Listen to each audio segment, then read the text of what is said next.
Paz do Senhor, povo de Deus, sejam todos bem-vindos. Estou começando mais uma aula aqui pelo canal Casa do Pão e a proposta dessa série é comentar as lições da CPAD do segundo trimestre de 2025, a lição dos adultos. E o tema é "E o Verbo se fez carne, Jesus sob o olhar do apóstolo do amor". Nesse trimestre, a CPAD está fazendo um estudo do Evangelho de João. E hoje a lição número 8, do dia 25 de maio de 2025, com o tema Uma lição de humildade. E o texto áureo da nossa lição se encontra no Evangelho de João, capítulo 13, versículo 15. Porque eu vos dei o exemplo, para que como eu vos fiz, façais vós também. E a verdade prática, a submissão e o serviço são características de maturidade e grandeza no percurso do crescimento espiritual do cristão. E a introdução da nossa lição, o texto de hoje é um estudo do capítulo 13 do Evangelho de João, ali do versículo 1 ao versículo 20, o famoso lava-pés ali que Jesus proporcionou para os seus discípulos, onde a intenção de Jesus não era trazer um ritual para a igreja contemporânea, e sim fazer uma grande lição, um grande ensinamento para os seus seguidores. Tópico 1, uma história real de humildade. E a parte 1 do tópico 1, o lava-pés. Jesus e seus discípulos estavam ali na ceia antes da crucificação de Cristo. Era um evento antes da festa de Páscoa. Mas o foco desse estudo não é a ceia, e sim o lava-pés, onde Jesus traz esse ensinamento poderoso para os seus discípulos. O lava-pés era um ato de cortesia que o anfitrião fazia quando recebia um convidado, um visitante. O visitante chegava na casa, era recebido pelo anfitrião com um beijo e logo na entrada da casa havia ali uma bacia onde o servo mais humilde ou um escravo retirava sandálias do visitante e cuidadosamente lavava os seus pés e enxugava com uma toalha. Então, como eu falei, era o serviço que era feito pelo servo mais humilde ou um escravo. Então você imagina, logo depois da ceia, Jesus se preparando para esse ato ali diante dos seus seguidores. Parte 2 do tópico 1, o desenvolvimento da história. Como eu já comentei, a ceia já havia acontecido, Judas não estava mais no ambiente, já havia saído, e Jesus se prepara ali para o ato do lava-pés, onde ele tira a sua túnica e enrola uma toalha na sua cintura para fazer aquilo ali com os seus discípulos. É o que diz no versículo 4, que tirou as suas vestes e tomou uma toalha e cingiu-se. Agora você imagina o Filho de Deus, o Deus Todo-Poderoso, o Criador do Universo, se despindo para lavar os pés dos discípulos, um serviço que era feito pelo servo mais humilde. Aí podemos entender Filipenses 2:7, que diz que ele aniquilou-se a si mesmo, tomando a forma de servo, fazendo-se semelhante aos homens. Aí podemos entender também a profecia de Isaías no capítulo 53 do seu livro. Quem deu crédito à nossa pregação e a quem se manifestou o braço do Senhor? Porque foi subindo como um renovo perante ele, como uma raiz de uma terra seca. Não tinha parecer nem formosura, e olhando nós para ele, nenhuma beleza víamos para que o desejássemos. Era desprezado, o mais indigno entre os homens, homens de dores, experimentado nos trabalhos, e como um de quem os homens escondiam o rosto, era desprezado, e não fizemos dele caso algum. O Filho de Deus, o Deus Todo-Poderoso, vivendo essa situação proferida por Isaías 700 anos antes de o Cristo vir para a terra. Aí você pode imaginar a cara dos seguidores de Cristo, dos seus discípulos, depois que ele tirou as suas vestes, tomou uma toalha, cingiu-se e depois pegou uma bacia, colocou água na bacia e começou a lavar os pés dos discípulos, desses homens que tinham ele como o grande novo líder de Israel. Parte 3 do tópico 1, a mudança de paradigma. A palavra paradigma significa modelo, exemplo ou um conjunto de crenças e valores de uma comunidade. Então, Jesus estava fazendo uma mudança de valores, de crenças? Não. Isso já estava inserido nas Escrituras. O problema é que a tradição religiosa é que deturpou tudo. O sistema é que deturpou tudo, estragou tudo. Entenda, o sistema é importante para manter a estrutura. Só que o sistema não pode ser maior do que aquilo que Deus tem para conosco. O sistema religioso, as leis, foram usadas de uma forma errônea pela liderança judaica da época ali que Jesus estava na terra.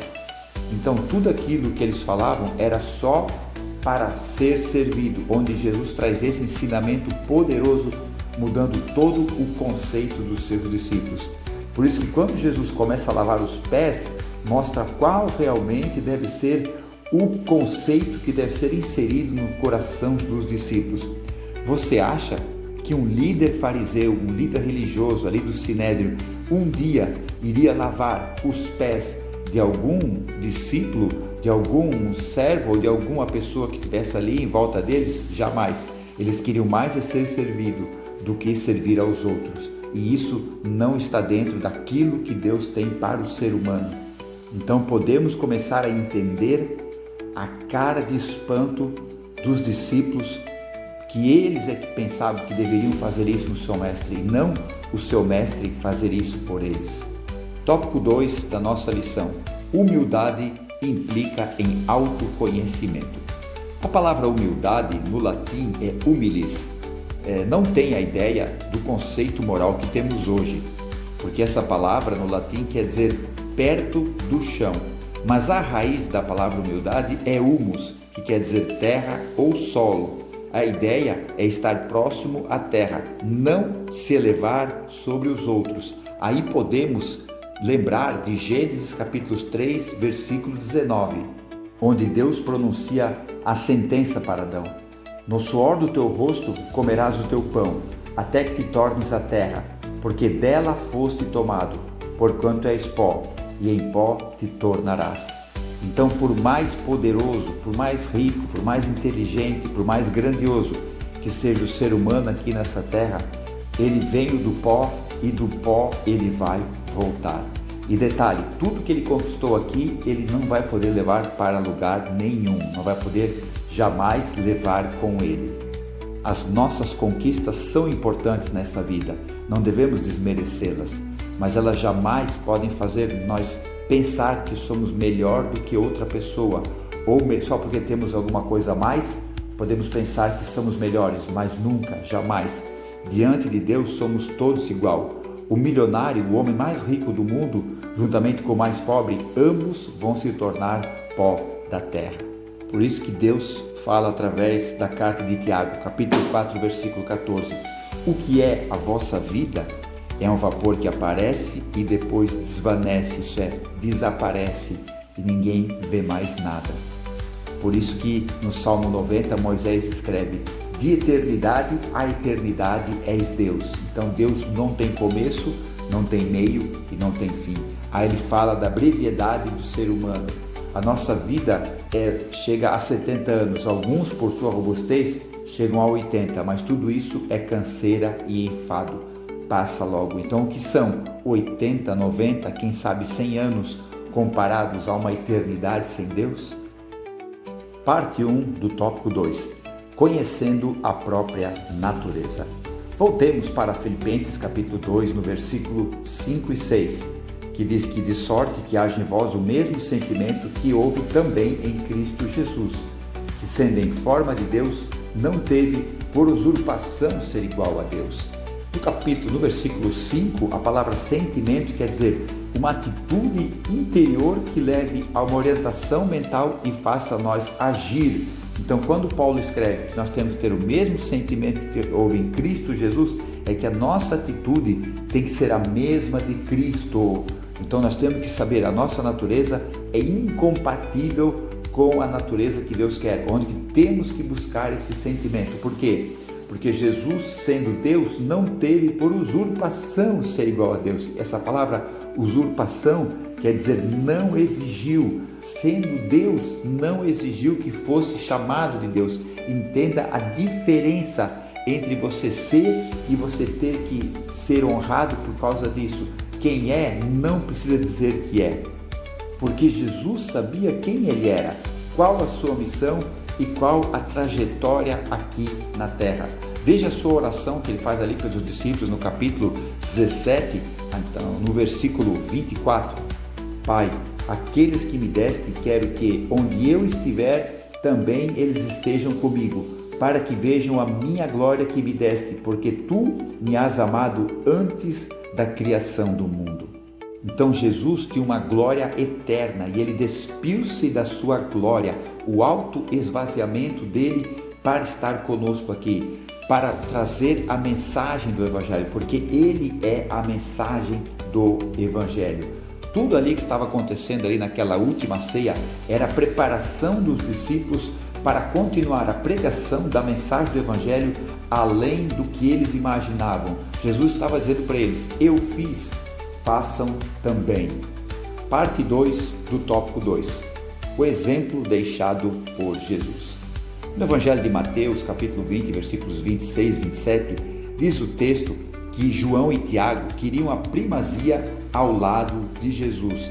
Aí Jesus diz para eles como é que deveria ser isso. Bem sabeis que os príncipes dos gentios, que são as pessoas não judias, são dominados por eles, e os grandes exercem autoridade sobre eles. Jesus falando que os líderes dos gentios é que mandavam nas pessoas. E olha o que Jesus fala para os discípulos: não será assim entre vós, mas todo aquele que quiser entre vós ser o grande, seja aquele que serve. Qualquer que entre vós quiser ser o primeiro, que seja aquele que serve. Porque o Filho do Homem, Jesus falando do exemplo dele, porque o Filho do Homem não veio para ser servido, mas para servir e dar a sua vida em resgate a muitos.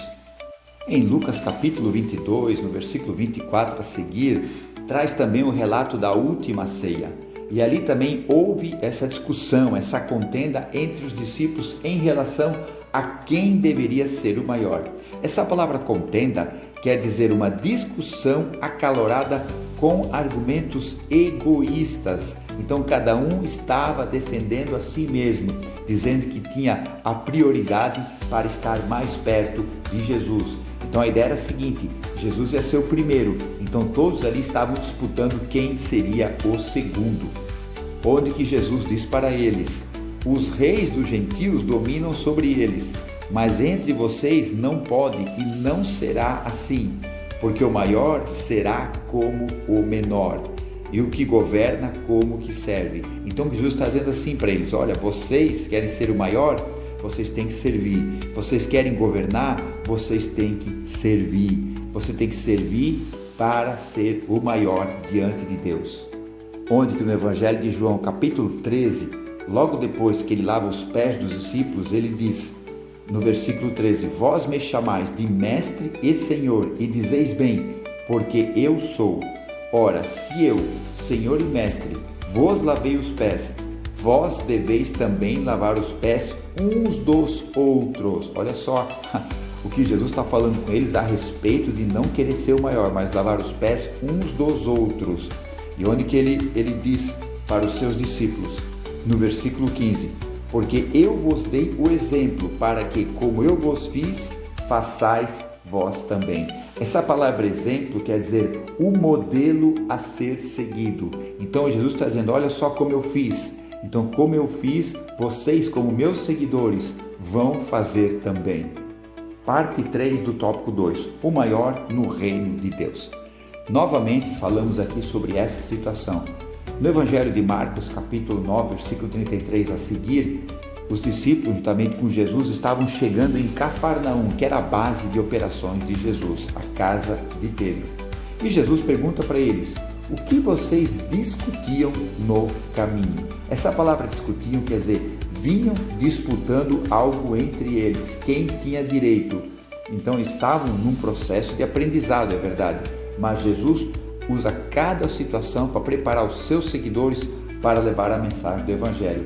Onde que Jesus fala isso para eles e eles ficam calados, porque vinham novamente discutindo quem deveria ser o maior. quem devia ser o segundo no comando. E Jesus se assenta, chama os 12 e fala para eles que quem quiser ser o primeiro tem que ser o derradeiro, isso é, o último. E quem quiser ser servido tem que ser servo de todos. Então veja a diferença daquilo que se vivia na época, que se pensava na época, com o que Jesus está trazendo para os seus discípulos. É muito diferente do que podemos pensar. Se realmente queremos honrar as pessoas, isso é válido, faz parte, mas temos que entender que aquele que deve ser honrado é aquele que honra, aquele que deve ser servido é aquele que serve. Tópico 3 da nossa lição: humildade versus ostentação. A palavra ostentação quer dizer exibir de forma exagerada o que tem. É quando se passa dos limites do bom senso e da modéstia. É você querer ser maior do que os outros. Mas não de uma forma de que conquistou alguma coisa, para mostrar que é melhor do que as outras pessoas, só porque tem alguma coisa a mais. Parte 1 do tópico 3. Uma competição silenciosa. Como nós já vimos, os discípulos iam competindo entre si quem seria o segundo no comando. Mas Jesus fala ali nesse mesmo capítulo 13, no versículo 35, como que os discípulos seriam conhecidos, isso é, quando eles amassem uns aos outros. Jesus fala para eles: vocês vão ser conhecidos como meus discípulos não pelo poder, não pela unção, não pela pregação, isso é importante e vai chamar a atenção, mas o principal que vai fazer vocês conhecidos como meus discípulos é que quando as pessoas vão ver que vocês se amam uns aos outros. E essa palavra ali, amardes uns aos outros, essa palavra amor, é aquele amor incondicional, é o amor ágape, o amor perfeito, aquele amor que só pode vir de Deus no coração do ser humano. Porque tem o amor fileu, que é o amor de amigo, o amor de amizade, e tem o amor eros, que é o amor íntimo, do relacionamento entre um casal. Mas o que Jesus fala aqui é do amor perfeito, aquele amor que só Deus pode produzir num coração que deseja a presença dele. Até podemos entender que os discípulos, pelas histórias de Israel, tinham esse conceito muito forte de um grande líder e a pessoa que era o segundo em poder. Porque desde que lá na época de Davi, quando Davi tinha os seus 40 valentes homens que estavam muito tristes, angustiados, endividados, que se juntaram a Davi ali na caverna de Adulão, e com esses homens Davi conquistou o reino de Israel e eles ficaram com Davi até o final da vida do rei Davi. Então essa história e outras eram muito impactantes e eram muito fortes na vida do povo de Deus. Então por isso que às vezes os discípulos pensavam que realmente seria como Davi, eles seriam alguém no segundo no comando ali do reino de Israel. Mas não era isso que Jesus queria. O reino de Jesus não era de uma nação, como eu já falei na aula passada, do tamanho do nosso estado, do Sergipe, aqui do Nordeste brasileiro. Mas o reino de Jesus é muito mais do que isso, é o rei do universo. E um dia todo olho verá e toda boca confessará que só o Senhor é Deus, Jesus Cristo, o rei do universo. Parte 2 do tópico 3, o caminho humilde de Jesus. No Evangelho de João, capítulo 13, versículo 16, logo depois de Jesus dizer que assim como ele fez exemplo, era para eles fazerem também, ele diz para eles ainda: na verdade vos digo que não é o servo maior do que o seu senhor, nem o enviado maior do que aquele que o enviou. Quando há duas palavras iguais repetidas no começo do versículo, no caso aqui, na verdade, indica a importância para prestar atenção naquilo que o mestre está falando. E quando Jesus está dizendo que o servo não é maior que o seu senhor e que o enviado não é maior do que aquele que o enviou, o sentimento deles tinha que ser o mesmo sentimento de Jesus em relação ao Pai, fazer por obediência, mas movida pelo amor. Então tudo que nós fazemos para o reino de Deus não é para nós aparecer, é em prol do reino de Deus, por amor a Cristo, por amor a Deus. Agora você imagina a humanidade quando Jesus veio para essa terra, principalmente o povo judeu, como está ali no Evangelho de João, capítulo 1, versículo 10 e 11. Estava no mundo, e o mundo foi feito por ele, e o mundo não o conheceu. Veio para o que era seu, povo de Israel, e os seus não o receberam. Isso é poderoso, isso é tremendo, gente. O mundo foi criado por Deus e Deus estava no mundo e o mundo não o conheceu. Veja o nível da humildade de Cristo, o caminho que ele tomou para se tornar humilde. O Filipenses capítulo 2 é realmente um dos textos mais poderosos do que Deus fez através de Cristo em prol da humanidade.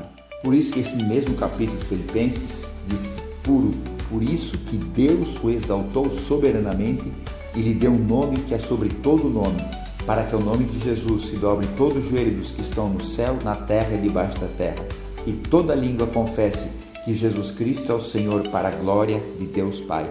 Mas o caminho de Cristo para chegar nessa posição diante de Deus já começou ali no versículo 5. Diz que ele, sendo em forma de Deus, não teve por usurpação ser igual a Deus, mas aniquilou-se a si mesmo, tomando a forma de servo, fazendo-se semelhante aos homens, e achado na forma de homem, humilhou-se a si mesmo, sendo obediente até a morte, e morte de cruz.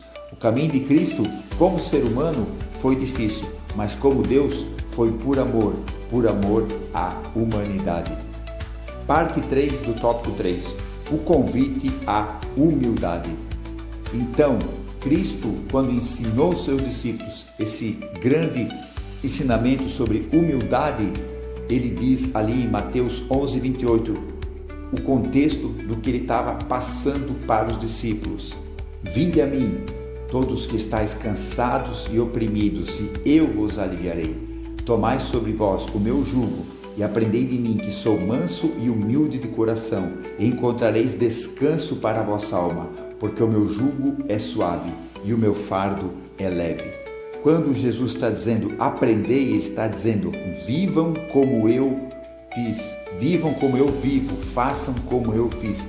Quando ele diz manso, está dizendo gentil, calmo, mesmo sendo provocado. E quando ele diz humilde, ele diz modéstia, reconhecendo toda a dependência de Deus. E quando ele diz que vai encontrar descanso para a alma, ele está dizendo que você vai encontrar alívio, paz, tranquilidade para uma vida nova em Cristo. Foi o que ele falou no Evangelho de João, capítulo 14, versículo 27. A minha paz vos dou, não dou como o mundo dá. Concluindo a nossa lição, tudo na nossa vida deve glorificar a Jesus, nunca a nós mesmos. O assédio é grande, o desejo da fama, o tapinha nas costas, os holofotes, tudo isso sempre tenta nos envolver. Mas a humildade, você saber que é pó e um dia vai voltar para o pó, tem que estar no nosso coração muito forte. Devemos fazer o melhor para Deus, devemos buscar os melhores dons, como Paulo fala. Devemos sempre procurar agradar a Deus com todo o nosso coração, com toda a nossa alma, com todo o nosso entendimento, com todas as nossas forças, mas entendendo que a honra e a glória sempre é dele. Foi o que Paulo falou na sua carta aos Coríntios, no capítulo 1, versículo 27 em diante, que Deus escolheu as coisas loucas deste mundo para confundir as sábias, escolheu as coisas fracas para confundir as fortes, e escolheu as coisas vis deste mundo e as desprezíveis e as que não são, para aniquilar as que são. Para quê? Aí ele fala no versículo 29, o apóstolo Paulo, para que nenhuma carne se glorie perante ele, para que a glória seja de Deus. Por isso devemos sempre estar olhando para Jesus, nunca para o homem, nunca para a placa, nunca para a denominação. Fique na denominação, na instituição que Deus disse para você ficar. Faça o teu melhor ali. Honre os teus líderes. Mas entenda que você é um servo de Jesus, olhando sempre para Jesus. Como diz em Hebreus capítulo 12, versículo 2. Olhando para Jesus, o autor e consumador da nossa fé. Autor, aquele que criou, aquele que fez a nossa fé. E consumador, onde é o nosso fim, onde é a nossa chegada, é a conclusão de tudo em Jesus Cristo. Amém, povo de Deus? Muito obrigado por ter acompanhado essa aula, esse breve comentário aqui dessa lição, a lição número 8. onde comentamos o capítulo 13 do Evangelho de João sobre a lição de humildade de Jesus Cristo. No próximo semana, comentarei a lição número 9 com o tema Eu sou o caminho, a verdade e a vida. A lição do dia 1º de junho de 2025. Amém, povo de Deus? Muito obrigado. Deus abençoe a todos. Fiquem na paz. Tchau.